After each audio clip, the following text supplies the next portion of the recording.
Selamat datang di channel YouTube Jejak Tukang Jepara. Nah, seperti yang saya sampaikan di konten-konten sebelumnya, tidak semuanya peralatan tukang kayu ketika pertama kali kita beli itu bisa langsung kita gunakan. Jika kemarin saya sampaikan atau saya berbagi tips bagaimana cara mengasah gergaji yang baru kita beli, untuk kali ini saya akan memberikan tutorial bagaimana ketika kita pertama kali membeli mata bor, dan mata bor ini ketika kita gunakan tidak bisa kita gunakan sebagaimana mestinya atau tidak bisa sesuai apa yang kita harapkan. Kali ini saya akan berikan tutorial bagaimana cara mengasah mata bor yang baik dan benar. Teman-teman bisa perhatikan ujung kedua mata bor ini. Perlu teman-teman ketahui, pabrik membuat mata bor jenis ini didesain khusus untuk mengebor plat atau besi, sehingga ketika kita gunakan untuk mengebor kayu, tentu mengalami masalah apabila tidak kita setting atau kita asah sesuai dengan keinginan kita. Dalam pengerjaan tukang kayu, terkadang kita membutuhkan titik lubang yang presisi dan tepat atau akurat. Seperti contohnya ketika kita melakukan sambungan papan menggunakan koneksi dowel. Apabila kita membuat lubang bor ini tidak presisi sesuai dengan ukuran kita, tentu ini akan menjadikan masalah yang serius ketika kita melakukan pengeleman papan tersebut. Teman-teman bisa lihat, ini adalah contoh. Ada salah satu jenis kayu yang ketika kita bor menggunakan settingan pabrik atau bawaan pabrik akan mengalami seperti ini. Bahkan sampai mengeluarkan asap karena bor mengalami kesulitan untuk menembus atau membuat lubang atau mematahkan setiap urat-urat kayu yang ada. Pada saat bor mengalami kesulitan untuk menembus urat, biasanya yang dilakukan adalah mendorong mesin bor sekuat tenaga. Alhasil, pada saat putaran yang sangat tinggi, akhirnya mata bor akan mengalami tergelincir sehingga dia akan bergeser atau berpindah dari titik yang semula kita tentukan. Tentu ini akan mengalami masalah yang serius. Kali ini saya akan tunjukkan bagaimana hasilnya ketika mata bor ini dilakukan pengeboran pada permukaan kayu.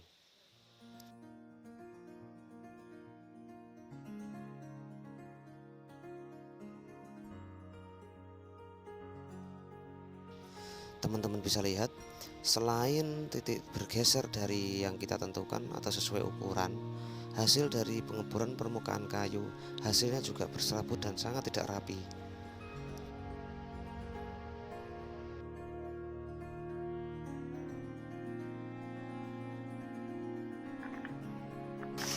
Ya, inilah alat yang saya gunakan.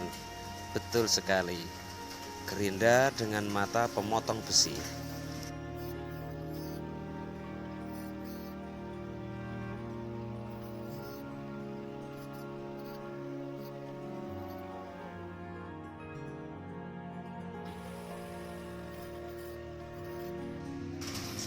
Nah, beginilah cara mengasahnya. Perhatikan baik-baik. Perhatikan di tengah atau as dari mata bor terdapat ada salah satu titik senter, di mana di situ adalah yang mengunci titik senter ketika kita menentukan ukuran, sehingga mata bor tidak akan tergelincir ke kanan dan ke kiri.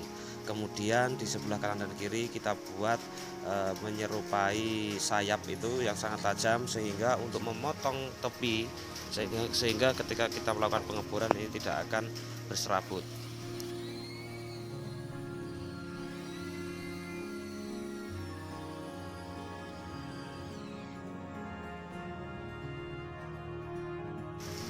Teman-teman bisa lihat hasilnya seperti apa.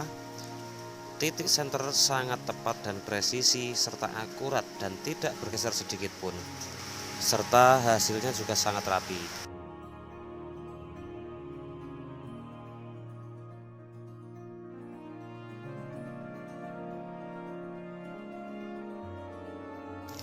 Bagaimana menurut teman-teman? Hasilnya sangat rapi dan sangat memuaskan, bukan? Nanti setelah ini teman-teman juga bisa melihat bagaimana ketika saya coba untuk mengebor di permukaan kayu, hasilnya juga seperti apa.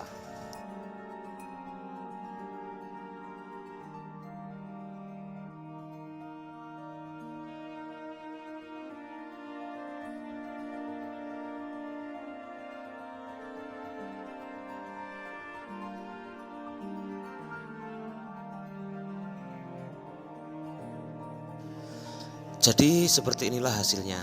Mudah-mudahan video ini bermanfaat. Jika teman-teman suka dengan video ini, jangan lupa klik like dan subscribe.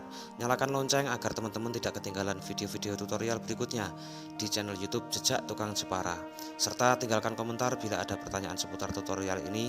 Share ke sosial media teman-teman agar teman-teman yang lain bisa ikutan belajar dan mendapatkan manfaatnya pula. Mohon maaf bila ada salah baik secara visual maupun tutur kata. Sampai jumpa di video-video berikutnya dan wassalamualaikum.